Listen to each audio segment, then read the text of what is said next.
Hello, everybody. Welcome back to another episode of the Audacity Academy. I am, as always, your host, Sarah Falciani. But for the second time, I am no longer I'm not here by myself. I have another human with me today again. I love this so much. I'm so excited. So, for my second interview that I am bringing to you guys, it is a dear friend, mentor of mine, absolute one of my sisters in life, Carmen Williams. I'm not going to step on her toes though with the introduction. I'm going to pass the mic over to her to tell you a little bit about herself and her background. And I just want to say though that I'm so excited to have this conversation today. So Carmen, tell us about yourself.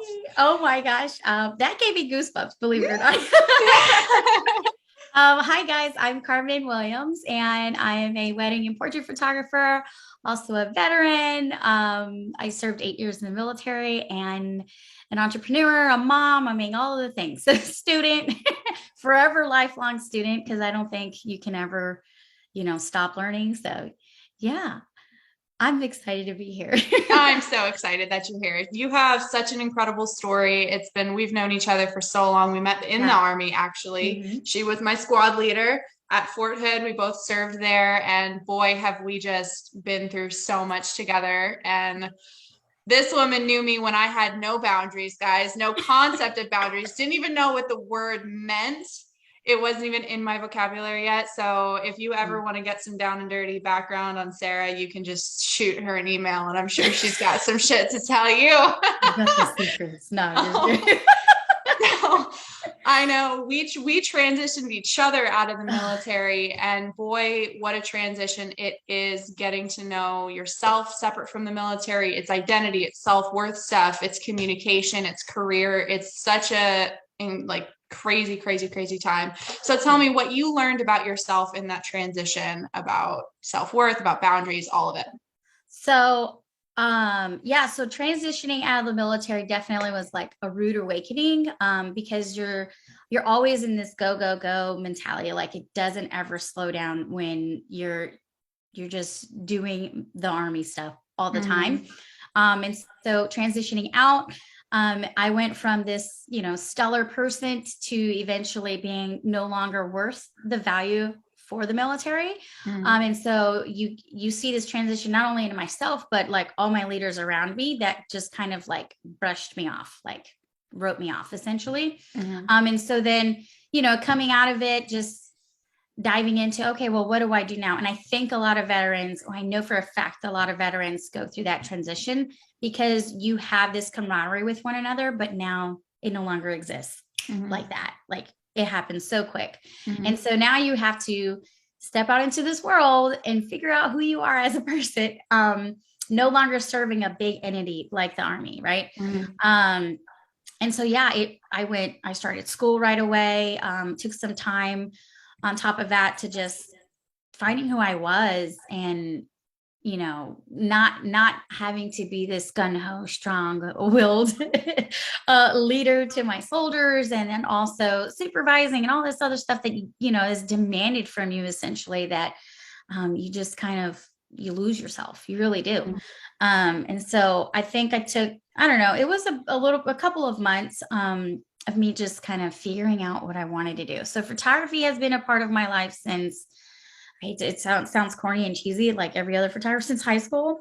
But I've seen a camera since I was a kid. My dad used to carry one around. I actually have his old camera. It's about 30 something years old. Oh, wow.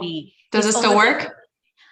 It works, but half of the mirror is broken. So it doesn't develop properly anymore. So but I still have that baby. But, it started out there like, okay, I'll do photography. I'll do school. I was a government contractor for a while too. So all of that just still like planning and like figuring things out. But it took a turn, honestly, after my stroke. And the second chance that I got from that, and the how life just abruptly halts for a second to be like, hey, Carmen, pay attention. You've got so much going on. You were running 100 miles an hour and now, boop, everything just stopped. And that was a rude awakening. I couldn't walk. I couldn't sit up by myself. I couldn't use the bathroom by myself. I couldn't do anything for myself. Here I am, 32 years old, and can't do anything. Mm-hmm. So not only am I trying to figure out who I am post-military, now I need to rehabilitate Mm-hmm. physically and mentally at the Mm-hmm. same time. And so very challenging in trying to kind of break that apart and set the goal for both physically, like what I needed to do physically to one, get out of rehab and walk and be around my kids and family and stuff, but then also mentally, like, what did that mean at that time? And so, I mean, it's 5 years now since my stroke. So I know, right? 5 years. Can't even believe it. Can't even believe it. And, you know, just thankful that I can walk, I can do the things that I really do. And one of those goals that I had set for myself after my stroke was I wanted to be able to carry my camera equipment again and like go on hikes and, you know, go take my couples or families out to these like nice locations. And I didn't want to do it with a walker and I didn't want to do it with a cane. So setting those goals up front and then slowly achieving them little by little is what started to like make me more aware of who I was. Like, okay, I'm resilient. You know, I persevere through hard challenges and it's not going to stop me. I think, you know, when you have something as big as a stroke or a heart attack or whatever medical, like wise, whatever big moment happens where it literally gives you that second chance at life. Oh, I still like shaking, like, because it means so much to, you know, have your second opportunity to do better, to re-identify who you are. Like it just opens up so many more doors and you see life in a whole different way than you have in the past. Where you're just like serving other people all the time. You know, you're like running from this and then, you know, someone busts into the door. Oh, hey, Sarn Ortiz, can you do this? This is, I already have, you know, my book of to-do is like 8 pages deep. And I'm like trying to cross things off. And then I'm like, yeah, sure. What's the deadline? Oh, it's Friday. It's Wednesday. And you're like telling me now, you know, and I was so in this, like, I need to make sure I people please everybody. And, you know, it's my career and making sure my soldiers are fine and they're safe and they're doing what they're supposed to do, but also making sure they're progressing in their careers. But then wait, what about me? You know, and so you have like all these things that there was no boundary, zero boundaries to what that even looked like. And it's so hard in the military too, because even though they provide resiliency training, they do, like, if you have a really good leader, you have a really good leader telling you, take care of yourself, don't burn out. But most the organization itself is not to set up to support that. You are asked to give. That's the entire, you sign your name on a dotted line and that's what it is. You put yourself last. And once you become a leader, an NCO, you put your soldiers first, you put the task first, you put the unit first, you put the to-do list first. It is like conditioning you to people please over and over every single day, as long as you're in there, because you can't say no. You can't say I'm tired. You can't say I need a day off. And it's just, you gotta show up. No, you got to show up. You got to do your job. And, you know, it's kind of the name of the game with the military. But yeah, going from having no boundaries, not being able to say no, not being able to take care of yourself, to boom, that stroke happening and being like having that harsh reminder of, oh, I have to put myself first because otherwise I'm not going to walk again. So what do you think was the biggest lesson that you learned from that medical event that happened? Patience, first and foremost.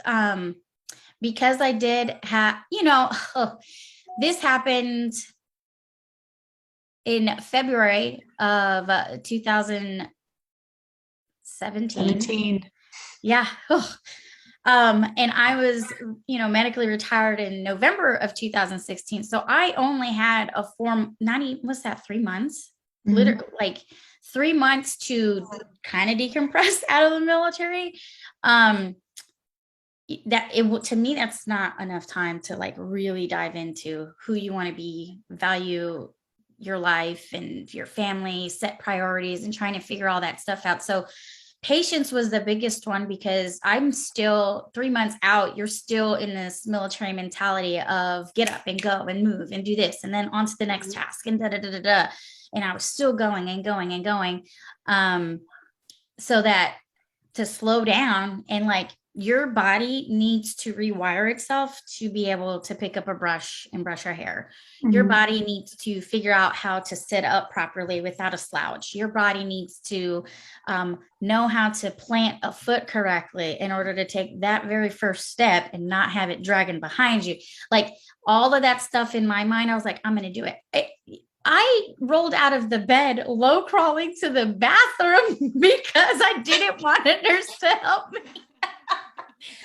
And I laugh now, but man, was that demoralizing at the time, because, you know, the bed siren is going off and I'm low crawling, and here it is. I'm trying to make it to the bathroom and I can't. And you know, the little cord when you're like, what does this do? Well, let me tell you.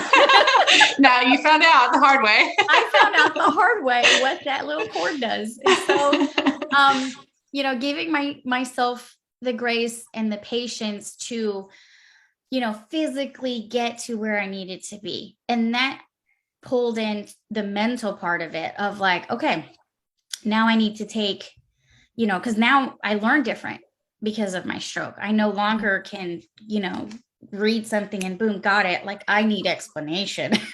I need visual diagrams. I need more, you know, tactile things to kind of get me into that, you know? So, you know, learning myself for real all over again took time, and it wasn't going to happen overnight.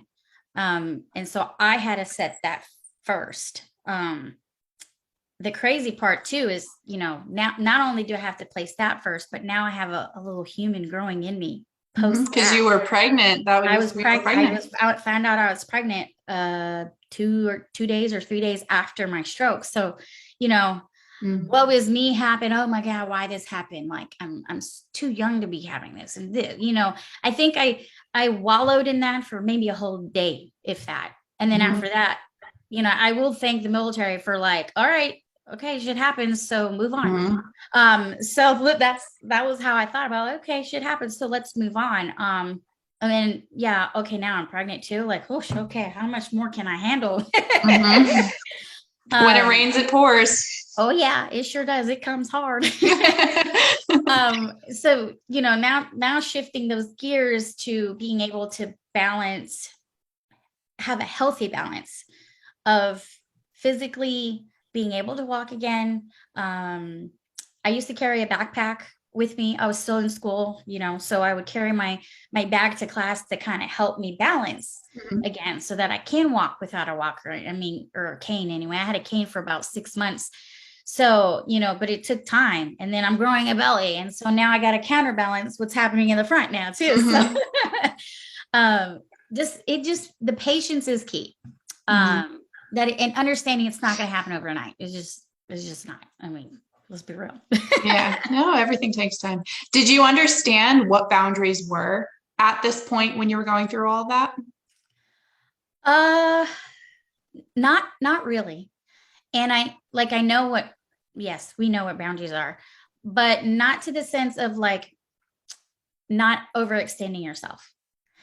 As much as I want to people please and help everybody, like I didn't really grasp that you can't do that right now, Carmen. And it wasn't until I would say after having Dean where I was like, yeah, I can't serve everyone anymore. It's me, my family, my kids, you know, but then it goes back to me.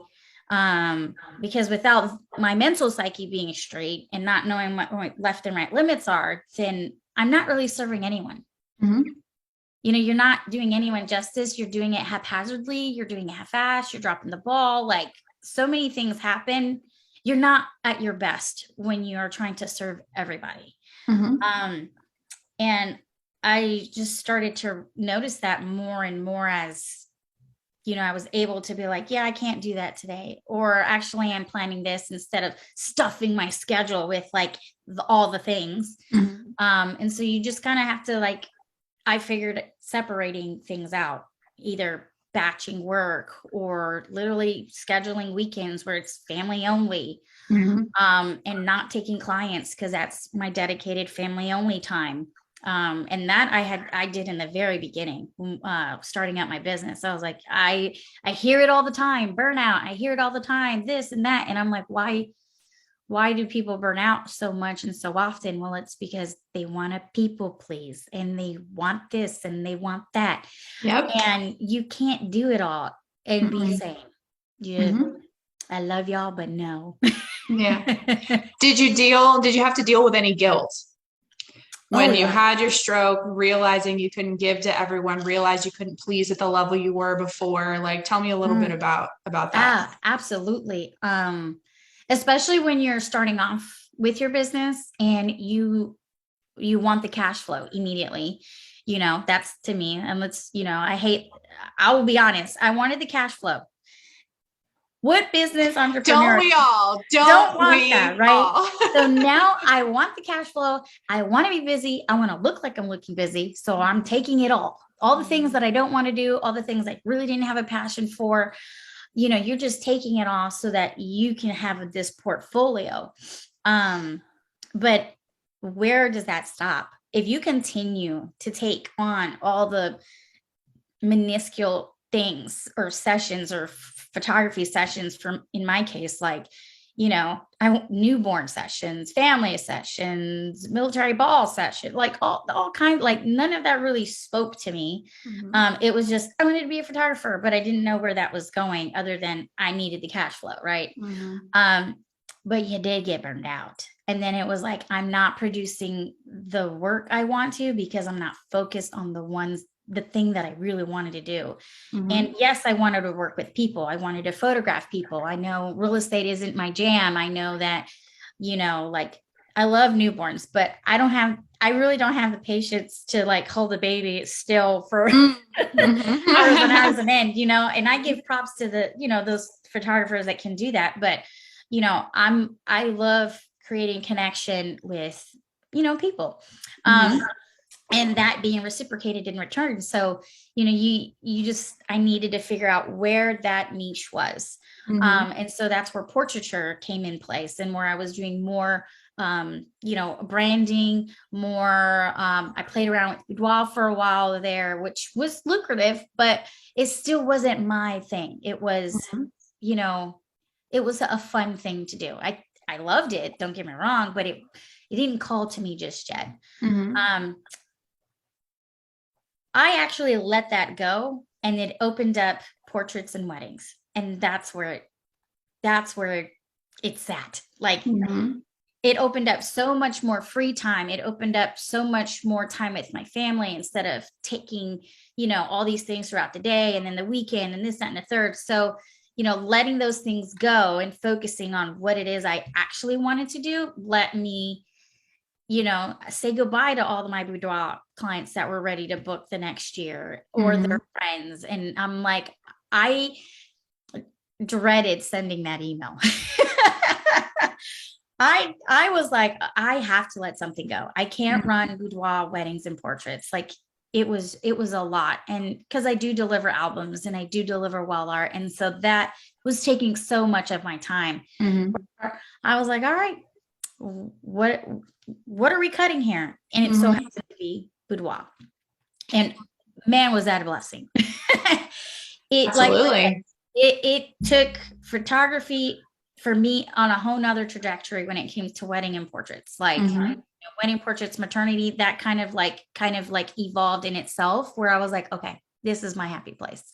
And as much as I get inquiries for, do you do this? Do you do that? I happily say now, like without a qualm, actually, no, I don't do that. But let me push you to these people who I know they do that. Yeah. And that's a boundary you needed to set with yourself. The things that you weren't meant to do, not your purpose work, that stuff was draining to you. What your purpose is fills your cup. Yeah. You love doing weddings. You love doing portraits. You love spending time with family. That stuff fills your cup. So that's a no-brainer. So I feel like that's a really good lesson for my listeners. If you've got everything on your plate, the first things to cut are the things that beyond a shadow of a doubt are not it. If Yeah. if you are dragging your feet to do that task, it's either time to delegate or cut it completely. Yeah. And it sounds like you did that. Yeah. If you can't delegate it either, like that, if you're not willing to let go of it either, like you got to reevaluate why. Mm-hmm. Reevaluate Mm-hmm. why you're doing what you're doing. Mm-hmm. And I like to do this on a yearly basis. Like, okay, why am I still doing photography? Absolutely. Just because things do change. You can't serve everybody, and I Mm-hmm. would draw, but there's markets literally for everyone. Everyone and everything. So you have to reevaluate your why. And if it's something that you can't let go, or you just don't know how to, not being afraid to reach out to other entrepreneurs. And I don't mind talking to family about business either, because I like their point of view, but I sometimes, I don't want to say wary, but I don't take what they say as an insult, or, as a hit towards my business or anything like that, because they're not my target client. Mm-hmm. But it's always good to hear what other people say. And I think family's honesty is like really healthy. Mm-hmm. Because then when you have to face it from an actual client, you're already prepared. Mm-hmm. That's how I see it anyway. Yeah, absolutely. I love the direction the conversation's going. I feel like a lot of this has been about boundaries with self, which is something that a lot of people don't realize. Boundaries have to start at home. Boundaries have to start in here. Boundaries have to start with this before we even worry about setting boundaries with other people, how they communicate with us, how they treat us. And that's like, you have to understand how to set boundaries with how you're conducting your work, how you're running your schedule, how you're managing, running a business, going to school, your household, your health. And then once you kind of have that groundwork laid, then you can start worrying about the treatment you expect from other people, like your clients. Yeah. Have you had any boundary issues, or what has it been like learning boundaries as a business owner between you and your clients? Well, setting the expectation up front. I think a lot of entrepreneurs, we have this business idea and we jump in, mm-hmm. right? And you are the HR person, you are legal, you are, you are all the things. Mm-hmm.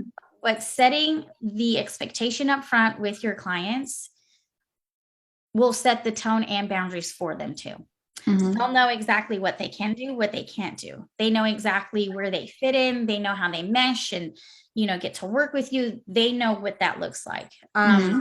And if there's ever this little gray area, that's when it's time to go look at your SOPs. I know I'm bringing up, military lingo. I know, I still use it though, but that's when it's time to go look at your SOPs and kind of be like, why is there a gray area? Mm-hmm. Maybe you need to add a frequently asked questions section on your mm-hmm. website. Maybe you need to do a reel on what this means or something, mm-hmm. Educating your clients ahead of time mm-hmm. will serve you more in the end. They will mm-hmm. value you more in the end, because mm-hmm. now they know, like, oh, okay, well, she doesn't allow this, or but she will be on the dance floor dancing with you guys at some point. Mm-hmm. You set that tone up front, like without a shadow of a doubt, they know exactly what they're getting from you. But if mm-hmm. there's any question, or if they have to, ask an enormous amount of questions via emails and stuff like that, then you're not answering them directly mm-hmm. anymore. You're just, you're collecting money at mm-hmm. the end of the day. You're not serving them as people, you're serving them as a number to your mm-hmm. business. I hope that makes sense. Absolutely. That's a great distinction there. Yeah. We're people, and, we all want to experience whatever service, to a set standard. And mm-hmm. if you can't set that from the beginning, then there's a reason why businesses fail within the first, 2 to 3 years, mm-hmm. because you're not setting the precedents up front. Mm-hmm. Have you ever had a client very blatantly overstep a boundary of yours, and how did you handle it? Oh yeah. So with photography, there is this instant demand gratification when it comes to having your portraits taken and then delivered. So I do not deliver sneak peeks. And this is very evident. Okay. I don't do sneak peeks. I post when it's appropriate, only because of the experience that I provide at the tail end of it. My clients come to the house, we do a big reveal party. Like we have this big thing for them. Right. And so, I've had clients where they're like, well, we just want the pictures. And up front, I'm like, well, I don't do sneak peeks. I tell them in the consultation, like, I just want to let you know up front, I don't do sneak peeks. You will not get them in 72 hours. You will get them in 4 to 6 weeks. You will, cause I do a lot with them, so, but yeah, I've had a handful of clients that have challenged that, like, well, I need this, or branding photographer or branding clients tend to be the ones like, oh, I have this thing coming up. I was wondering if I can get 2 more pictures or something. And I'm like, we have a deadline met. I'm not working on yours because my work queue is like 30 people deep, so I can't, can I jump? Could I? Absolutely. Will I? No, because I've already said that you're in my work queue at this time. And I'm not going to rush because of piss poor planning on your part. I know that sounds like, but, I have a workflow too. And this, I think, applies to any business. Whenever you order something on Amazon, do you think that they're going to jump to yours right away? Whoever just ordered 5 seconds before you is going to get dibs on whoever's picking your order. Okay. It's that instant gratification that I have to like kind of nip in the butt right away. But in the end, like most of my clients appreciate the fact that there isn't sneak peeks. Most of my clients actually enjoy coming to our home, being treated as people and celebrating with them the joy of their wedding or their maternity session or the growth of their family, because they're doing portraits once a year. That story in itself says so much more. And they value that way more than the instant gratification. Yeah. Because you're providing an experience from the initial consultation all the way through to the big reveal. And then even, I'm sure there's pieces after the big reveal. The entire experience is what people were paying for. It's what they're getting. It's what they can expect from you. And it sounds like you're laying the expectation very clearly that that is what they get to expect from you. And if they want something different, then they're not your client. And you have to be okay with that. And they also have to be okay with that. Absolutely. And I've had to say to clients before, it's only been a handful of times. And I feel like because I do really well at vetting who I'm going to work with, but there's been a few times where people have like slipped between the cracks in a consultation where at the end of it, I'm like, I will be very honest. I don't think I'm your photographer. Okay. And the reason why is because of X, Y, and Z. Because I already I already know what my people like to do. I know what they value. I know what they, what all that looks like. And a lot of that had to do with setting myself up and who I wanted to serve. So yeah, that's that's deep. That's deep. We just went deep. Oopsies. But I think what I would like to, add is that I went to a workshop in 2019, and I want to say the guy who says this quote is, "When you confuse, you lose." Simon Sinek, I believe, is who says that. I don't know. Google me, check me, let me know, and I will gladly take who it is. Okay. But we will give credit where credit is due. Just let us know who it is. But when you confuse, you lose. And that stuck with me because I was like, well, how do I not make them confused? Well, it's a great question to ask. Yeah. How do I not make them confused? Well, set the tone from the very beginning, set the expectation, let them know what they're getting. I don't like being surprised with, or, like the element of surprise, especially in business. Like, who wants that? Who wants to go to a dealership and find out that, on the back end, you're paying someone else's refinancing fees? Like, who wants to know? Like, and like, no, thank you. No, surprises. We're not a fan of surprises. No, right. For sure. So going from the military, where no is not something that you really say all that much, and Roger. Pleasing and giving to the people who are asking you for something is the expectation. How long do you think it took you, or what was your journey between going from that mentality of I have to give something every time someone asks to the point you're at now where Your poor planning on your schedule is not my problem. Um, Talk to me a little about that. Yeah, that's a deep question.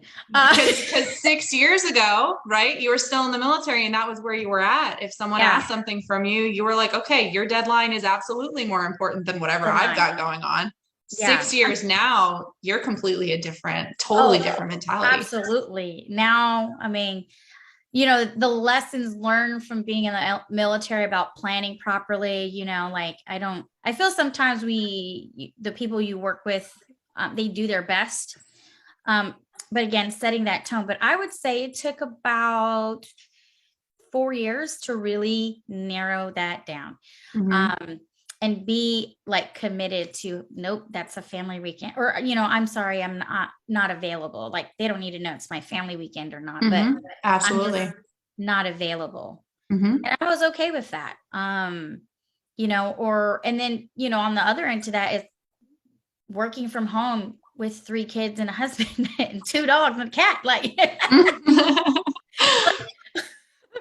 in school, and balancing all of that. So, knowing the structure of my day and what that looks like, and knowing when I can take consultations, like I have specific days for only consultations. There's some that I do work with because they're doctors and they work at night. So, Mm-hmm. I gotta like flip the switch and take them on a certain day and stuff like that, which Mm-hmm. is okay. Like, but that's very rare that I have to do that. Most people will fall at setting myself an actual 9 to 5 schedule. Like, we will not talk business past 5 p.m. Okay. Unless we're doing unless we're doing a reveal where it's like a party, that's different. Okay. Mm-hmm. But anything other than that, 9 to 5, or 8 to 5, whatever you want your work schedule to be, set it and live by it. Mm-hmm. I think the hardest part is like, because now you're the boss and you've seen the reels and oh yeah, I quit my 9 to 5 to work 24/7. You dang right. But guess what? You can still work 9 to 5 and still be an entrepreneur. Yep. You absolutely can. You can work 2 hours a day and still be an entrepreneur. And you can still kill it.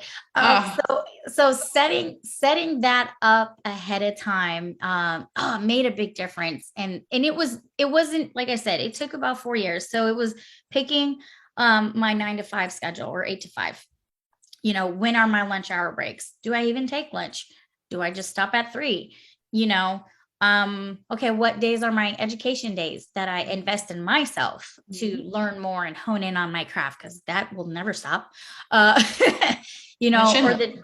the days that I'm writing content or blogging, or the days that I specifically edit, the day that I'm only doing consultations. So I have all that already blocked off and time chunked, so that I know ahead of time what the week looks like, what the month looks like. Mm-hmm.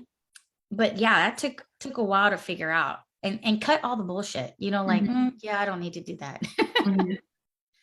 Yeah. Do you think you would be where you are right now if you hadn't learned, worked hard, and developed your boundaries? No. Why? Because if I was still in the military, if I still had that mentality of go, go, go, people please everywhere, I probably would have stopped photography in general after my stroke. Let's be honest. I would have, if I would have kept going, even after Dean was born, like which is my miracle baby, by the way. But anyway, and he's such a cutie.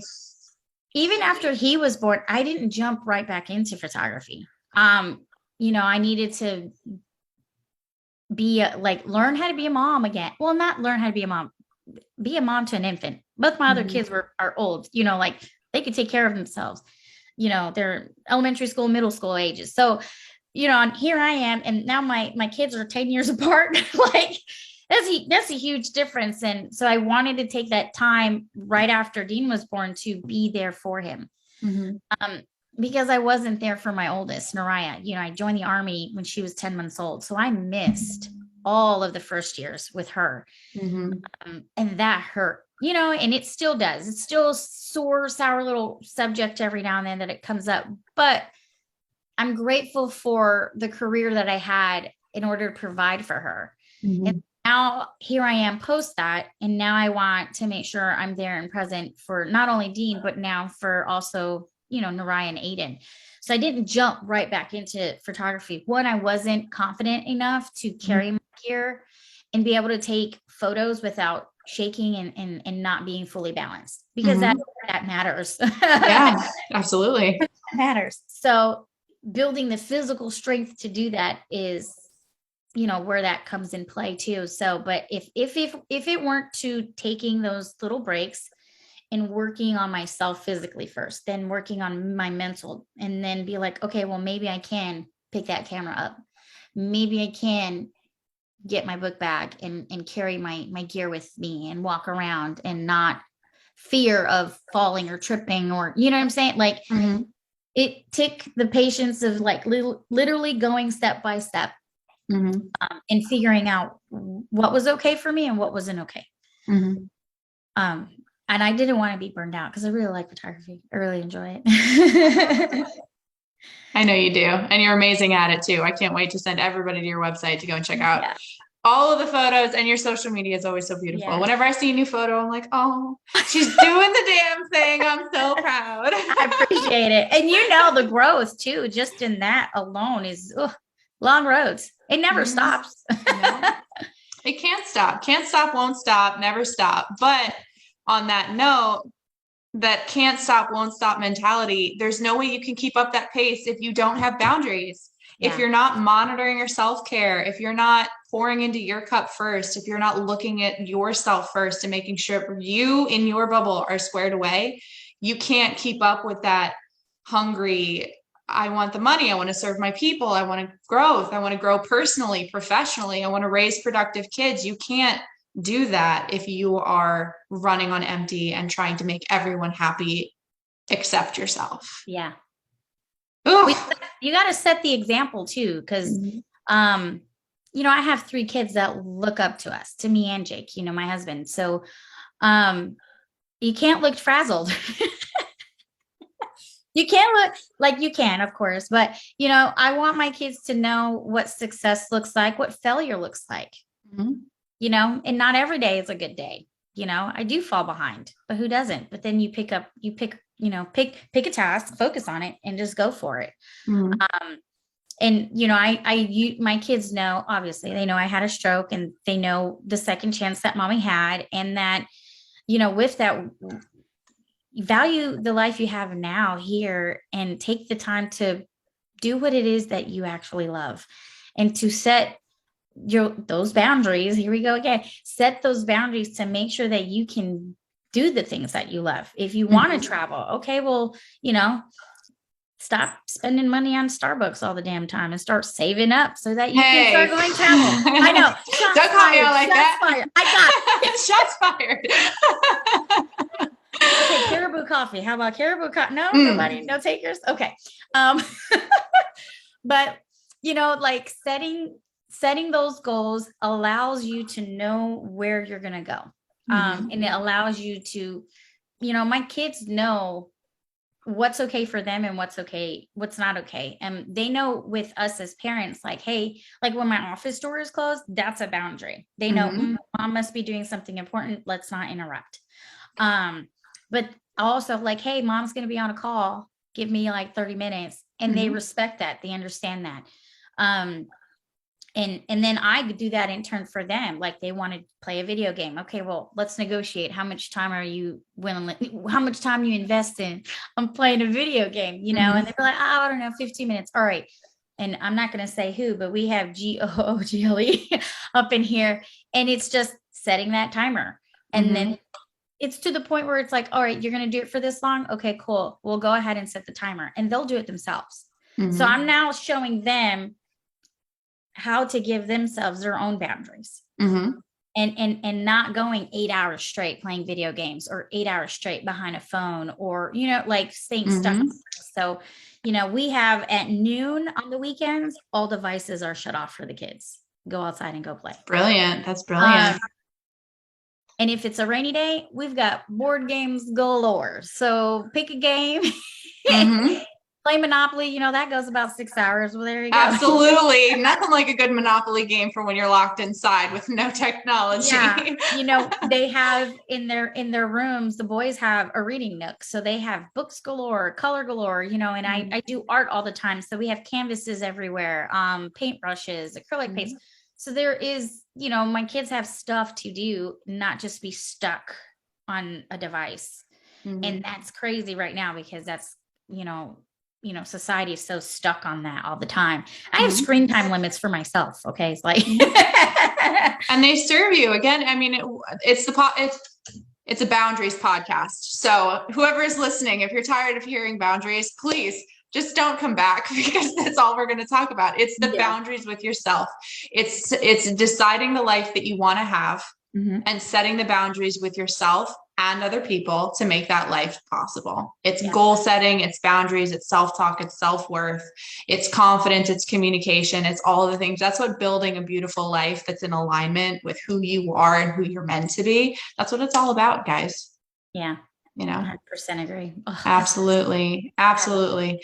Last question about parenting. I am curious. You are teaching your kids, it sounds like, very clearly how to set boundaries with themselves and how to respect other people's boundaries. Have you had any conversations with them about setting their boundaries with each other, with you and Jake, with other people at school? Like, what conversations have you had with them about setting their boundaries with other people?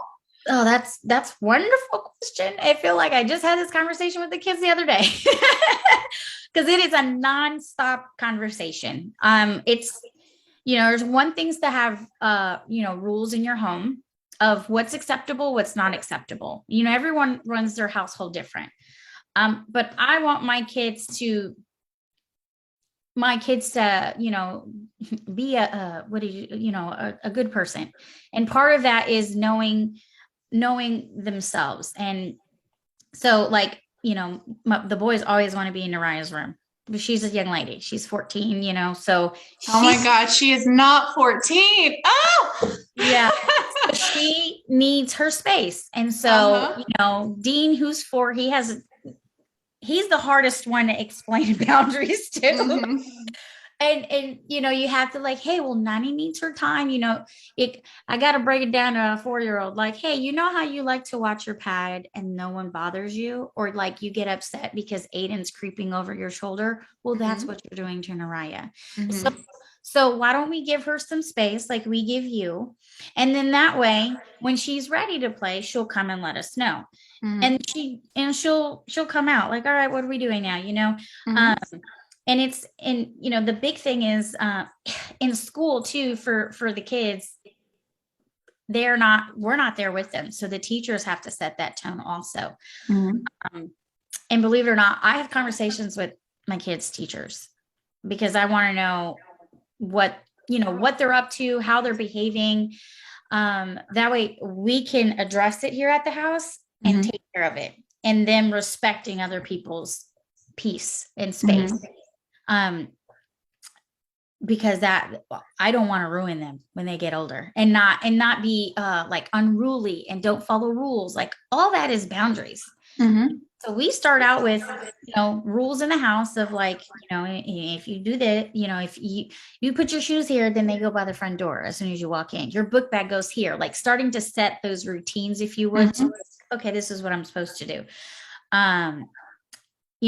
If they're going to watch TV, none of the kids we don't have TVs in any of the bedrooms. There's only one TV in this house, and it's in the living room where we all can see what was happening. And they know we'll be quick to be like, hey, that show's inappropriate for a 9-year-old. Turn it. And it's not a question okay, he tried it. Oh yeah, he tried. But hey, that's inappropriate. Let's talk about what ratings are on movies and what you can't watch. Okay. So here, setting it appropriately, that's what that's going to look like. Yeah. But the toddler is the most challenging one right now because he's so me. And everyone's bothering him and all this stuff. But getting on his level for him to his little brain understand what Naraya's going through emotionally or what Aiden's going through, because man, are the hormones kicking in for these guys.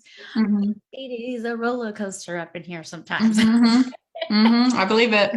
Yeah. Parenting is just one of those things that your boundaries are pushed to the limit, and you sometimes gotta go to the room and be like, I don't even know what to say right now. Just give me a minute. Just give me a minute.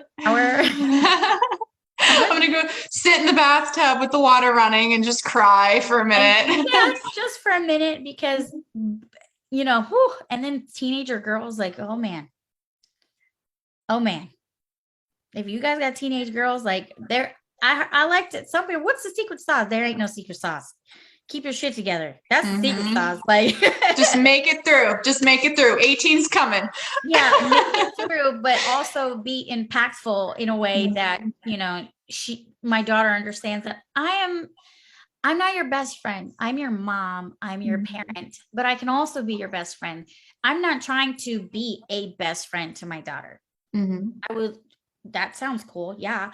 But my daughter is not going to be making the best decisions out there. So now as a parent, I got to be like, okay, he's my kid, but now we got to talk about why, whatever, bullying is bad. Why, communicating with your parents to let them know where you are. I don't have many heart attacks because my kid's not answering the phone. And now I have to find her where her last location is, like setting that tone now so that, out of habit, it starts to be, I need to let my parents know where I'm at so they know I'm safe.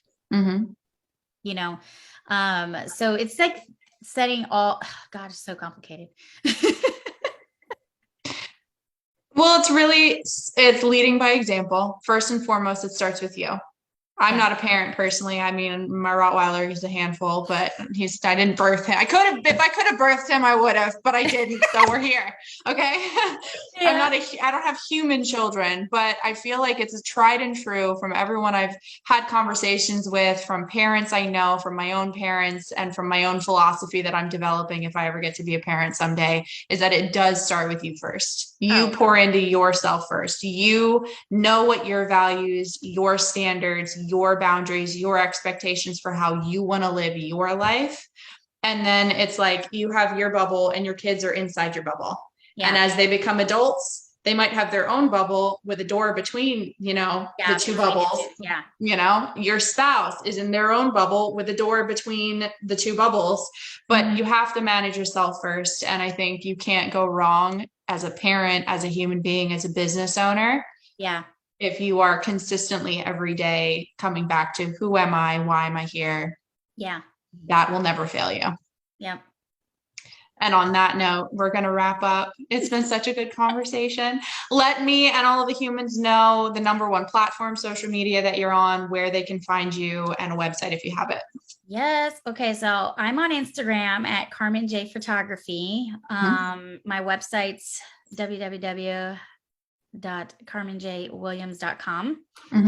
And yeah, I'm kind of there all the time. So I do limit myself though. So I have my screen time limit on. So whenever I hit my limit for the day, that's it. No more Instagram for Carmen. Perfect. I will be dropping the links to those below, guys, so you can find those links. Go give Carmen a follow. And if you are in the Central Texas area, or hell, don't you travel for? I do. You travel too. So even if you're anywhere and you're interested in having her fly to you for your wedding or to do branding photos for you, reach out to her. She's amazing. She's done photos for me in the past. Yes. She's willing, able, and eager to travel. So yes, let's get her travel and to do some photography. Okay. Okay, Carmen. Thank you so much. Last thought. Ooh. What is one thing that you want to share with the humans today? One lesson, one piece of advice. Hit them with it. Just show up and don't give up. I love that. Short, sweet, simple, to the point, and effective. Show up, guys. Don't give up.